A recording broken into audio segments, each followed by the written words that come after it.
Hello again, Glenn Walford here, and welcome to another episode of the Franchise Everything podcast. And today we're back actually on familiar turf. It's the Kwik Kopy head office in North Sydney, of course. And we're joined today by CEO Sonia Shwabsky. Hello, Sonia. How are you? Great, Glenn. How are you? Very good, thanks. Did I say your last name correctly? You did indeed. Right, we were checking the One of the only ones. I did ask you, didn't I? I was just checking to make sure. Yeah. Thanks for having us here today. We wanted to talk. We haven't been able to catch up much at all there. So we've done, I think, podcasts with 4 or 5 franchise owners, maybe 6 franchise owners to talk about the Kwik Kopy business. Mm-hmm. And we wanted to get together and talk about you as the franchise business leader within this business and your story, because obviously you don't become CEO like that. So you've obviously got a whole career before that. So where did it all start with you in business? How far back do you want to go to have a chat? I won't go all the way back, but I will go back to my formative years, which are actually in the corporate space, which have been fantastic foundations, really. I actually started when I was 25 in the King G business. Mm-hmm. King G workwear. Is that rugged? Workwear. Rugged workwear. Okay, yeah. It was an Australian-founded, very old business as well. I seem to have an affinity with older businesses. Yes, with traditional businesses. Traditional businesses. Yeah. And I rose quite quickly to become the general manager of that business. Yeah. So how did you originally get into the King G business? What was your interest? Did you have an interest in from a clothing perspective, or what was I had been in clothing before that. I'd started out when I was at university. I was working in retail in places like Country Road, and then I ended up... like in shopping centres and stuff like many people do? Yeah. I worked at Grace Brothers. I remember working at Grace Brothers when I was younger. Yes, and then I worked at Hot Tuna, actually, which was in Paddington in Sydney. Is that a surf brand? It was a surf brand and another Australian surf brand that started around the time of Billabong and Quicksilver and all those brands. That's still around, isn't it? Yes, the others are. Hot Tuna's kind of gone by the wayside. Okay. I seem to remember that brand name from somewhere. Yes, and so I was in the clothing industry, and then I ended up getting a job with them out of university doing their overseas sales, actually doing international sales for them, sales and marketing for Hot Tuna. And then from there I ended up, I guess, staying in apparel. It's the apparel sector, really, and getting into King G. Did you do lots of trips and everything for international sales? Like, did you get to I did. see the world as a young person? I did, yes. I went around to Asia. I used to go to trade shows in Paris and streetwear shows and things of that nature. It was fun, Yeah. Particularly when you're How long did you do that for? I worked with them for a couple of years, and then I went to King G, and I started at King G as a brand manager, but was more like a product manager role. Marketing, product, brand, and that exposed me to so much. I have to say that probably that 10 years I spent in that business, the amount of value I've gotten out of that experience has been huge. Just the corporate disciplines. Yeah. So what was the main role? So was you a product manager there, product and brand manager? I was product and brand, and then kind of became marketing, and then I became the general manager. So it was everything from pricing in a very complex multi-channel business. So I was dealing with like the likes of Big W or Kmart, big box retailers.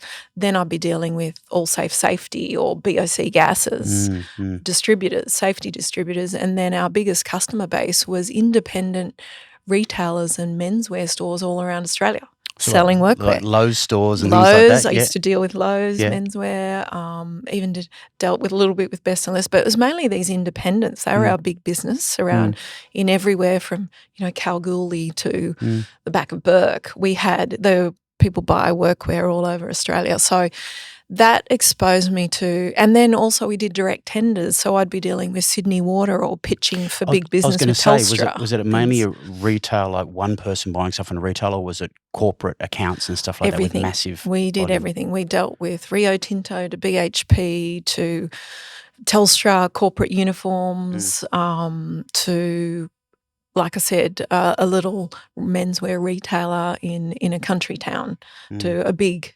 shopping centre, big box retailer like Big W. So what sort of team did you have with that? So do you have reps on the road who go out there and visit those stores and help them? So what's that sort of role on that management level like?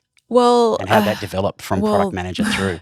Well, that because I was a young female, it was a very male-oriented industry as well. Especially for King G brand. Yes, the King G brand at the time. I mean, it's interestingly enough though, the purchaser was often a female. Yeah. So the wearer was a male, but the purchaser was a female. It's like they say that many of the decisions are made by the female side too. Yeah. I remember particularly in retail. I was talking in retail, even in real estate, when I used to be back in real Yeah. estate years and years ago, talking about the female of the house generally being the key driver of the decision-making process as well, about what was happening. Yeah, so I think just that exposure, and that's actually where I got my first exposure to franchising as well. At the time, we purchased the Totally Workwear brand, which was a franchise. We unravelled it and turned it into a license agreement. So that was interesting as well. So just being exposed to every different channel to purchase, that experience was just extremely good grounding for dealing with small business. Because a lot of it was small business. I dealt Especially with big if you say business. it was all the independents and in everything. the independents. And if I think about now at Kwik Kopy, I'm dealing with small businesses in leading the franchise, but our customer base is as diverse as that. We're dealing with anyone from huge corporate companies, our franchisees are, to a startup business, a stay-at-home mum who's starting a side hustle. We're dealing with every type of customer in what we sell in that kind of B2B space. And I was exposed to that for 10 years in all different forms, from pricing. Like I used to do all the pricing. Can you imagine pricing across all those different channels and all those making different sure lines, it all was the different lines? Yeah, and making sure it was equitable. Like I couldn't be charging this price over here to Big W, who's competing then with an independent retailer. Charge Big W more always. So that kind of pricing management, pricing strategy was really important, and I used a lot of those confidentiality around that, obviously, is of significant course in that. Yeah, and really managing all of those relationships, because when you're a big one of the big two brands at the time, was Hard Yakka and King G. So we were two big brands and been in the market, very established. So we had a lot of market share. So we were dealing with a lot of customers who were all competing with each other.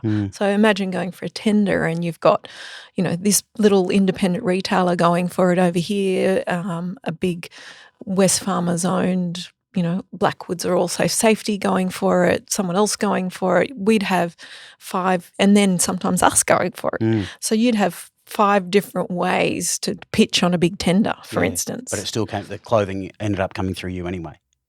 Well, it could, yes. It depends on who they decided to go with, what type of supply line. Do you think they that wanted. has changed a lot with offshore manufacturing of a lot of clothes? So Kmart really pushed in that $3 and $4 and $5 clothing. Do you think that model of the King G and Hard Yakka and that sort of stuff has changed with this onset of the price point of clothing that came in, sort of generic price point clothing? Yes and no. I mean, clothing, there's not much clothing manufactured in Australia. No. And there wasn't back in the day. I'm talking 20, 30 years ago. It hasn't been manufacturing in Australia for a long time. So actually, when I was at King G, we had some factories in Australia. I believe they've shut down since. Yeah. But, we were already manufacturing in China and so on and so forth. But I think in the type of product, it comes down to quality and is it fit for purpose. I think the thing that Offshore is given in that retail and apparel area is the fact that they can, in clothing, it's still a very hands-on product. It's not, you can't automate it any more than what we had done. So it's about the quality and making sure you check the quality in every element of the product. Yeah, and brand is obviously so important. So brand's important, and being able to stand, if you buy a brand, it's going to stand up and we're going to support the claims that we make. Whereas if you buy something else, and it wears out after, so many days, then you go, oh, well, I didn't pay much for it anyway. And that often happens, doesn't it? It's that there's really apples with oranges, isn't it, when you're talking about that sort of product range? In the industry I was in, it's always about quality and being fit for purpose. It was workwear. So there was safety included in it and some protection and going through industrial laundries and all those types of things. So that takes that quality to a next level, It does, doesn't it? the quality by definition has to be at that level. Yeah. Colour. You mentioned something interesting about a male-dominated industry. What was being a young female in a male-dominated industry like that? About the accounts, I imagine you were calling on, and that. How did all that play out for you? Well, I think it worked in my favour. I remember once when I was product manager earlier on, I had to go and do a whole presentation to a group of 30 Allsafe safety reps, and you kind of hear them sniggering as you walk in, a 25-year-old female. And but by the end of it, as soon as they know that you know what you're talking about, you kind of just push through it, and then the mood changes. And I found it. If anything, it was an advantage really to be the only one in there. And I know in a lot of industries like construction and all of those industries, having a female there is actually something. It's not as much. I wouldn't say it's like a novelty. Back in my day, it was probably a novelty. Yeah. These days, it's probably more like, oh well, I'm going to remember that sales rep because there's someone different. But yeah, so I don't think I enjoyed it. I didn't ever feel like anything affected me. If anything, probably it made me perform better. Yeah, excellent. No, I'm always interested in that sort of thing, especially in those dominant industries like that for males. It's interesting one. So King G, we've talked a lot about King G, but obviously that's given you a real grounding in where you're at. So where was it from there? I know there's as always, I had a look. Actually, the easiest thing to do is look on LinkedIn profiles. So I had a look at your LinkedIn profiles before this. Where to from there? So I had been 10 years in the corporate sector.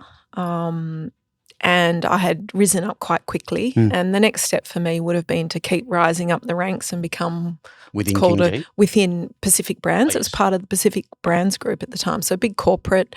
I think we were ASX 100 listed at the time. I'd been there when we went from private equity to float to public. So been through that whole process. And I kind of felt I'd gotten too high too early, if you know what I mean. I felt like I needed more experiences. Otherwise, you still keep going up the top and you kind of move away from more of that hands-on experience in the corporate world. Because most people don't worry about that. No, they don't. Most people just keep punching through. Yeah, they do. Think they've got it all. They know it all. And I kind of like business. I like being more hands-on. And so my husband and I just at the time just went, well, we'd like to both go overseas again.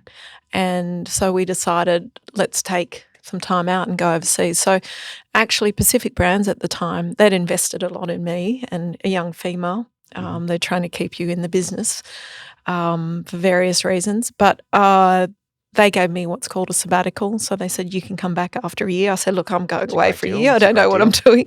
I didn't go back. So it's like an open-ended sort of, It was kind of like, we just want you to come back. Well, you can come back and get a job of similar status or your job. Depending. So I think we just wanted an adventure, both quite adventurous and I guess confident adventurers. So we decided to go to Nicaragua. We'd both never been there before. We'd been there once. So what was before. It? Was it literally the pin on the map? Or a little bit. We had met someone when we were travelling and they had told us, we'd asked, like, where's the next up-and-coming place? Hasn't been too discovered yet, bit off the beaten track, and it's kind of cheap to live and buy land and have staff and all these things. So, and someone mentioned it to us, someone else mentioned it, so we just did the research and decided that's where we'd go. That must be the place. Yeah, and it was also in the Western Hemisphere. Both of us hadn't spent a lot of time there, so it was close to the US and close to kind of get to a lot more things in Australia. So we decided to go to that part of the world and explore South America, Central America, the US. And when was that? 2007. Okay. And what did you do while you were over there? So we explored a bit. So what did you get up to while you were there? The first year we did a lot of travel. While you were on sabbatical, that is. Yes. we went to Europe for the World Cup rugby. We travelled around to the US. We went down to Brazil. So the first year we were kind of doing a bit more of the travelling side, but very quickly we're both entrepreneurial, stumbled across a business opportunity, gotten involved with that in the resource sector. It was a fallen lumber project in Nicaragua. Raised capital out of the UK, got this project Had you going. Done that before? Had you raised No, capital we before? hadn't. We hadn't. How did you figure that out? We had some contacts with someone back in Australia and they had contacts and we just worked it all out. I built spreadsheets and did all the due diligence side of things for the investors. The problem was we raised the capital getting ready to go and we thought, we're just doing this part of it. The financial crisis hit. So we just got our first big so it was 2008, September 2008. We just got it off the ground in August. Financial crisis hit. The investors said, no more money coming. So you've got we'll this. Keep our cash then. We've got this amount of money. So we ended up doing it. So my husband and I ended up running a forestry business, which we knew nothing about. We thought we were just kind of raising the capital and getting it done, and then they would bring in the people, but we ended up running it. So what's involved with running a forestry business? In fourth world conditions as well. So as I say to people, operating in third world and fourth world infrastructure conditions is pretty tough. Yes, I've heard that. Yeah. You become a problem solver extraordinaire. So it's difficult. We were also dealing with tribal land. So a lot of it was negotiating with tribes, and because you can't own the land there, and there was all these financial structures in place to give money back to the tribal owners of the land and things, so they're benefiting. So you're negotiating with these tribal leaders, and they take all the money and don't give it to their tribe. So all sorts of things. There's a lot of stories First, there. Second, third, fourth, same problems everywhere. Yes, but probably more open. Is that right? And here, they say that things go on in Australia and first worlds. When it comes to bribery and corruption and things, there it's out in the open. It's very straightforward. So what are you going to do about it? Yeah, what are you going to do? Yeah. Obviously a very interesting political environment as well. You're dealing with that. Just everything to the extreme in what you would see as a stereotypical. If you think of a Latin American country, think about this and kind of put it at a 10 out of 10 for these types of issues. So how did that progress, and how did the running of that business go? How did you find it? We ended up just more doing a proof of concept, and then it was sold on to another company, as they do, the people sitting in London flipping these projects around, and we're just kind of there showing how it can work, and then it was on-sold very successfully. So if you think about that now, what do you take away from that Nicaragua experience there with being involved in forestry? What have you been able to apply to what you're doing now with that? I think, like I said, the problem solving, and where there's a will, there's a way, and having to deal in conditions where you don't really know how you're going to get there, and you have to, I can imagine you'd be not always on a sure footing. No, and you don't really understand. You can't assume things, and you can't use your upbringing in Australia to apply to these sorts of environments. I think the big learning is resilience, but I think in a strange way, it's about innovation, and it's about trying things and failing and learning from them. And you're doing that all the time there. You're failing all the time. So, when we talk about startups and new businesses and businesses in general, they always talk about it's good to fail. I've failed so many times in so many ways. You micro-failed many days. But it's kind of, they're not big failures because they're not costly failures a lot of the time, and you're failing small all the time. They don't end it. They just, you've got to find another solution. Yeah, and that's why those environments in those countries give people and entrepreneurs a way to go and test things out without having big financial losses, because things are cheaper to get done there. The labour rates are very inexpensive, and if you can deal with all the other advantages you don't have. Exactly. Yes. So it's all labour. They throw labour at everything now. That's inefficient labour as well. It's not well educated labour either. So you've got a lot of people that need a lot of training as well. So, which is where we ended up getting into a training business, I guess you could say. Great segue. Where to next from finishing up in that forestry business? You obviously exited that there. They moved that on, and someone else took it over. Where from there? What was the thought process? Well, when we finished up that business, because we'd had all these experiences dealing in this country that was quite unique, we had a lot of people going, "Look, how have you been successful? That's really amazing. We can't imagine how someone could come in from the outside, not speaking the language as well, come in and do this." And so we started doing a bit of consulting work, and then we said, "Look, they need a lot of training here. Like, you can just tell that there's just a lot missing in the way they do things, from everything from whether it's sales or operational training or just in general dealing, communication. A lot of opportunity. And the training that they had there was quite low level. So we had a local partner there, and she said, "Oh, I've done training business before. Let's create a training company." I said, "I'm not starting a training company. Let's go and find a training business and bring it here." So that's how we got into the franchising. And so I just did some research and I found the Dale Carnegie. I said, "This looks great." I hadn't really heard of it much before. I'd heard about the book How to Win Friends and Influence People, but I just thought, oh, that's some US thing that, I didn't really understand what it was. Some Napoleon Hill type of thing. And then I started looking into it and I went, hang on, this is actually really good.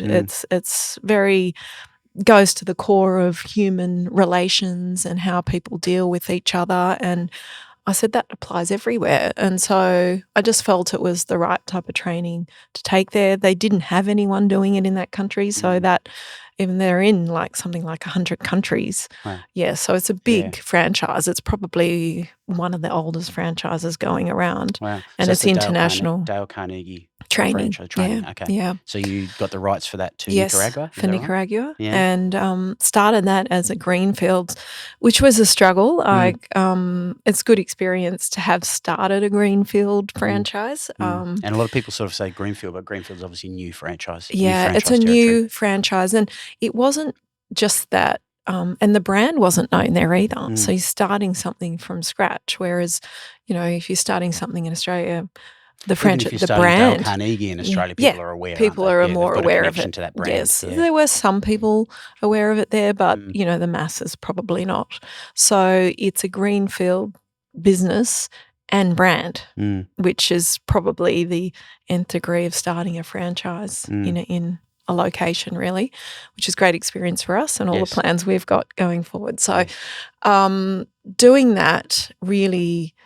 You really have to work on your PR, your sales abilities, building relationships, and getting a brand name out there and getting people to test you out before you buy type really putting approach. Value proposition out there. Yeah, putting it out there. We did a lot of events, and so we do free events. Come and have a taste of it, that type of thing. And around that time, so that would have been what? 2009 or something? So it was probably 2015 or so. So there was still a lot of those live coaching events and everything. It was a big market. Yeah, webinar. The online training had started. Yeah. I guess you could say probably not as prevalent as it is now since COVID, but that had started, and so we could offer that as well. But we definitely was about in-person training at that stage of the game. Yeah. Okay. So what sort of stuff were you training? What were your main products? Well, there's the main course, which is the big course that they've probably trained, I don't know, over 10 million people around the world by now. It was 10 when I was there, 12 when I was there. So it keeps going. It's called the Dale Carnegie course, and that's human relations. It's about communication and human relations and how you communicate effectively with other people and build rapport, be able to influence them, and then eventually lead. So it's all about leadership and actually just dealing with people. So it's every role. Everything around the book. Everything. Well, it's around the book, and they've got principles, and it's about how you work with people as humans, really, at the end of the day. So with all of that, how did you at what point did you end up back in Australia? Did you end up back in it with Dale Carnegie Training, or what was the point there? No, how long did you stay in Nicaragua? I actually moved on from Dale Carnegie. I only did that for a short time. My husband stayed in it with our partner. I was approached to go and work in a digital marketing agency. And so I went in there with some young founders. They were Danish, and that was in Nicaragua. So they'd set up this very successful high-growth digital marketing agency. And I went in there as a COO and just tried to help them structure. They had gone through some serious growth. And so they were hyper-growth founder-led business. Yep. So I went in and helped kind of get them to the net, get some foundations in place. And I hate to say the word corporatise, but just actually put some corporate disciplines in place and get them in order, and then, so that they can move on and grow. So I did that for a couple of years, and then around that time, the country went through some political turmoil, and they had an uprising, and we kind of went, look, we've been here 10 years. It was getting on for 11 years. I think we've had our time here, and the political situation, I just said, look, it's not worth it. We think it's the right time. And we'd had a great time there, and I felt my son was born over there, and he was 8 at the time. And I just said, look, I'm not sure this is the right environment now. I think we want to bring him up in Australia and move back and be with our family and friends and get him to have the next 8 years or 10 years in the Australian education system and doing sport and all the things that we grew up with. So, back to the same which you sort of don't have in family those life. countries the same way. Same family life that you had. Exactly. So you moved back to Australia. Yeah, so so that was 2018. 2018. It's not that long ago. It's actually not that long ago. No. I never knew any of this. Never knew any of this. Yes. So we're only 5 years ago. So where, what did you come back to in Australia? What were your goals when you were on your way back here? Well, we kind of had to leave in quite a hurry to get out of there. So we just kind of packed up because of the turmoil. And I just said, let's just get out. And I had to leave my husband there to wrap up some businesses and things. So we just kind of left in a way as best we could. Did you have to leave stuff behind? Is it that type of exit? we had a whole house. Had to get rid of it. We came back with suitcases, essentially. We had to sell it or anything like that? What was that? We've ended up selling the house, but it took a little bit of time. But yes. So things that we take for granted back here just is not as simple. Not as simple. And it wasn't worth shipping things back to Australia. I'll just buy the things here. The shipping's not that great. No, and it's another thing. Yeah, it's another thing. And they don't really have the variety of things we have here anyway. Yeah. So we just packed up our suitcases and he had his Lego and was still getting rid of Lego. We left a lot of Lego there, but we're still. That's some of the most valuable stuff in the world. I know. Fortune worth of Lego. So we came back and we just said, let's just start again. And we'd done our own businesses for a while and we just said, let's just go and work for people. We don't want to start another business here. We kind of had gone through a number of things because having your own business is tough. And I understand that very heavily with some of the things we went through, particularly with staff and people management. If I think about some of the worst experiences or the most stressful and taxing issues that I've had over the years, whether it's in corporate or having your own business, I think it hits a bit harder when it's your own business, is really around people. Yep. And you think you have great relationships and have done the right thing by people, but sometimes they can turn around and just do the most horrific things. Or they just leave you. Or they just leave. I mean, leaving's okay, but, I've been through things where people have just, I've ended up in court and I'm like, why? Yeah, but, at the end of the day, one of the big learnings I had from being in a third world country, in those countries, it's survival. It goes to the core of what motivation, you think? The motivation is survival. Yep. It's hard for people to make money. They're living on the breadline. It's a very poor country. So a lot of the things, you understand, it's not from people trying to be nasty to you. They're just trying to survive and they'll do what it takes. Yeah. So having been through that, we just went, okay, let's just go and work for people for a while. So both my husband and I just came back and just looked for jobs. Yeah. So what did you jump into? I came back and got into franchising. So I ended up starting with Snap, who's in the same space as Kwik Kopy in print and design and the like. And so started with them. I came in as a chief marketing officer that quickly became the chief growth and strategy. And for a while I was doing all the operations as well. So I did that for a few years. COVID hit. I was only in there for a short period of time before COVID hit. Yes. Really. Really there for so I was really I started there really at the beginning of 2019. So and then COVID hit, start of 2020. So I was in there during the COVID years, which was tough. But in that time did quite a lot in the digital transformation space, brought in e-commerce. We did a lot with their with the IT infrastructure and all the data in the back end. Yep. So you've been in the print and digital space then for a little bit now, and you came back through, especially through the franchising. What is it about the space that appealed to you? Probably initially from a marketing perspective and everything as well. So what is it? Did you say? Well, I think my background and where I grew up in my career was in marketing, and even the businesses I worked in, Pacific Brands was a brands business. Like everything was about the brand. So I've been. And even when I was in the digital marketing agency, that was all digital marketing. So I've been in that marketing space very heavily, both kind of front of house and back of house, if you want to look at it that way. And this is marketing. At the end of the day, it's marketing communications. It's a segment of the marketing communications sector.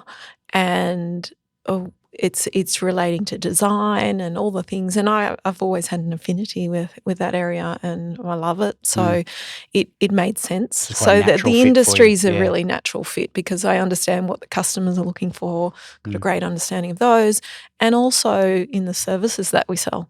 I've been a buyer of them, and I understand the rationale and how they all come together. So it's just been a very easy kind of industry to pivot to, really. So you came across as CEO? Was that the role that you came across to Kwik Kopy? Yes. Yes. So I came in here as the CEO. Yeah. Yes, So that was yeah. obviously the pull to be Yes. CEO. Yeah, and I had been, like I said, I was 32 when I was a general manager of quite a large business, and so I wanted to get back into that kind of more senior management. I didn't naturally want to go into it when I first came back to Australia. I kind of felt I just want to get into the CEO role. I did want to come in because I felt I'd been out of the market for 11 years. I wanted to come in and kind of be able to get my feet on the ground with the technology space and what's going on here, and that the role at Snap allowed me to do that. So if I was in the CEO I wouldn't have been as hands-on and been able to find out what's going on in the Australian market So in you might have marketing. been a bit undercooked. Yeah, and I I just felt I wanted to kind of have a look and just have a bit of a feel It is for interesting. what's So going I out was there. thinking that just when you said that, then 10 or 11 years in Nicaragua, did you say? So did you feel much separation and like, wow, I'm a bit disconnected when you came back into corporate Australia? How did that feel? Not too bad. I mean, things haven't really changed a huge amount, and I did spend a lot of time back in Australia in that 11 years. I'd be here at least once or twice or 3 times a year. Oh, okay. So I was back visiting friends and family. You just been in Nicaragua and never. But no, so you stayed in touch well and truly with your finger on the pulse. Yeah, and Did you maintain connections and everything back here corporate-wise? Yeah, to a certain extent. I kind of reignited quite a few from the old days, and that's worked really well. So and people were still operating, and I'd kept in touch. You know, we all use Facebook and all those things. So and LinkedIn has been great for that. And I'm a heavy user of LinkedIn, as you probably saw. Yeah, same. Yes. So that's kind of that social media keeps those connections a lot greater than what it would have before. Yeah. So what's your day-to-day like as CEO of Kwik Kopy? What is for people who don't know what a CEO gets up to in a business like this, what does it look like, or your day or your week? Oh, it looks different every day in a franchise, I'd say that. And particularly So why particularly in a franchise? I'd say because you've got to think about it. We've got 93 centres out there. Now, from those 93 centres, you've got 93 ownerships, 93 agreements, 93 families and staff members connected to that. So think about all the things that could go on in any one day with just one of those franchisees. Yeah. So like, you know, I just came off the telephone as you saw me, and that's just something I knew nothing about that before that call. That was a 5-minute call that lasted like an hour. Yes. So you know, that's about someone who said, look, I need to sell my business. I've got health issues, and so we're dealing with different things all the time. This is life, and different things come up, and you just don't know what's going to be thrown at you in a day. But it could be anything from, you know, working with the leadership team. On, okay, what have we got going on this week? What are our big strategies that we're rolling out? We operate with OKRs, so that's some of the different disciplines that we put into the business, our objective key result areas. So we've got about 7 or 8 big meaty things that we're rolling out this year, from a brand new rebuilt website to we've installed different software. We're integrating software from zero into our MIS system to installing an LMS system, which we've done this year. So we've got some big meaty projects as we kind of transform this business for the future. So we could be working on those, or dealing with a franchisee, dealing with marketing issues. There's just lots of different things. Imagine there's a bit of tech involved in this, and technology and everything, trying to see into the future. How do you keep on top of tech for that sort of direction and decision making? How do you keep on top of what's happening in the space from a printing and digital technology sense? I think luckily, well, it's probably why I am in this role as well. I've always loved technology right from when I was young. If there's a quicker, better, more efficient way to do something, I'm on it. I like keeping on top of it. I'm always looking at different things online. If I see something, if it's on Instagram, I get advertised to, I'll go and look into it. And then you get hammered with it over and over. over and over. Yeah. To, attending different events or speakers, even through franchising. Sometimes it's through the industry side of things.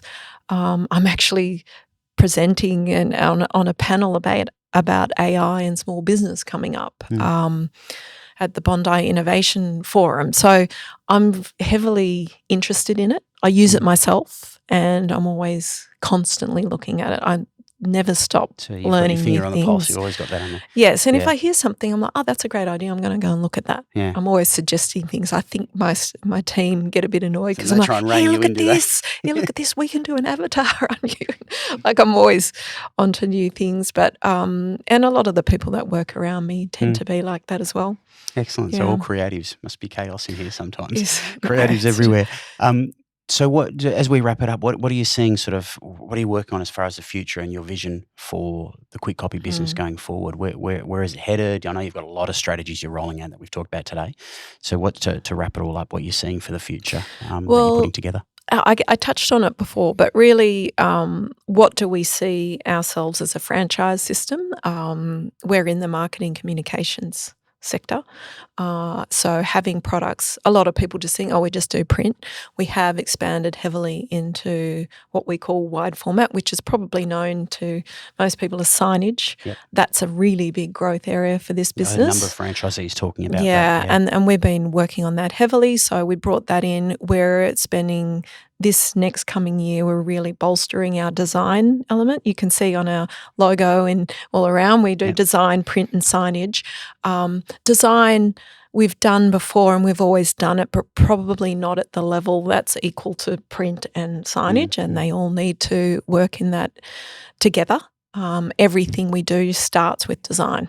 So it's really important for small business owners who are our customers, that we can support them in all those areas, and also expanding further into marketing communication. So we do everything from promotional products and T-shirts. I've got one of them on today. T-shirt's great. It's glistening. I'm sure the cameras and lights love it. Yes, I know. So we do in that communicating of your brand, telling your brand story as a small business owner. We want to be able to do A to Z. Yep. So you'll watch this space more in the digital marketing area. We're looking into that further. So this year is really focusing on design, digital marketing, and all these other products that kind of have been sitting a little bit. We do them, but they've been sitting a little bit around the periphery, making them more core. So being more intentional about them and making sure that we've got all of everything lined up, from training and how we sell them to where you get them from and how we supply them to our customers. Excellent. Yeah. Excellent. Well, sounds like you're very busy. You've got a lot going on in the whole team. On. Thanks so much for joining us today. Really enjoyed the chat and finding out so much more about you than I ever knew. So thanks for joining us today, Sonia. Thanks for coming in. Thank you. That's it for another episode of the Franchise Everything podcast. Now, again, as always, please, if you like this, please like, share, subscribe, do all that sort of stuff to get the podcast out there if you enjoy this content. And I look forward to catching you in the next video soon.